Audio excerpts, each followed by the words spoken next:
turning devotion to freedom.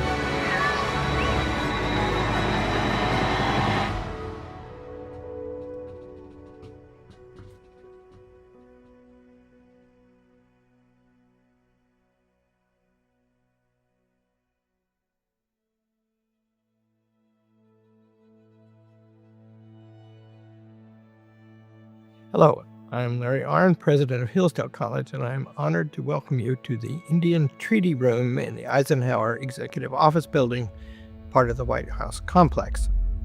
President Trump wishes to celebrate the 250th anniversary of the Declaration of Independence next year with an open heart. The college is honored because it loves the Declaration of Independence. Our oldest building was dedicated on the 4th of July in 1853. Then the president of the college at that time, who became known to Abraham Lincoln, gave a speech in which he said, "Freedom and learning go together, and ignorance and slavery go together." One of the things we must do to commemorate anything, commemorate just means to remember together. First, we have to know the thing.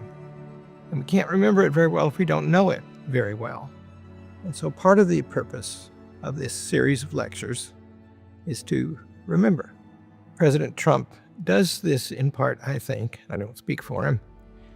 But the word again is important to him. He has a famous slogan that I will not repeat here, but everybody knows what it is. And it ends with the word again. He wants to do something again. Something already been done. He wants to see it happen again. This places him somewhere near the politics of Abraham Lincoln, I think. George Washington did something for the first time, extremely honorable, including the defense of the Declaration of Independence on battlefields. Abraham Lincoln comes along later, and he wants to restore all of that. He took the view that that was a very hard thing to do, but it wasn't a new thing to do. It was something that we should remember and commemorate.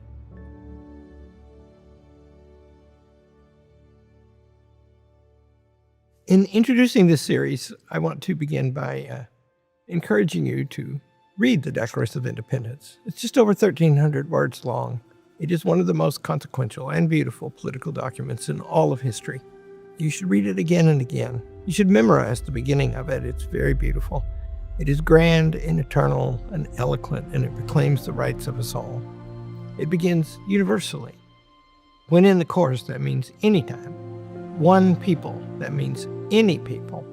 It refers to the laws of nature and of nature's God. Those would be eternal laws, laws that we don't make, laws that are ever and forever.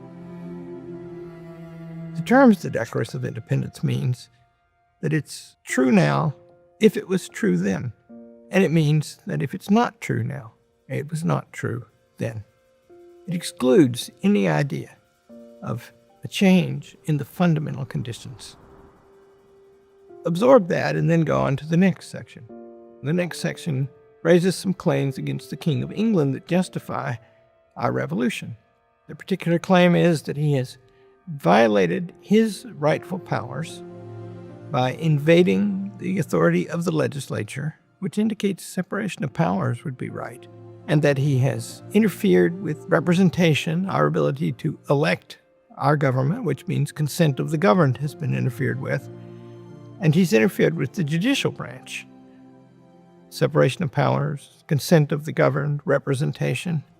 Those things are the very structure of the Constitution of the United States, later made to defend the principles and institutionalize the principles of the Declaration of Independence, according at least to those who wrote it, and to later the very great Abraham Lincoln.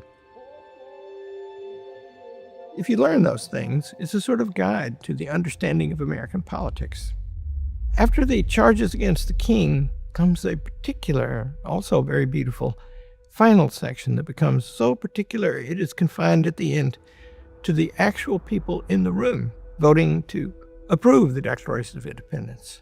We mutually pledge to each other our lives, our fortunes, and our sacred honor.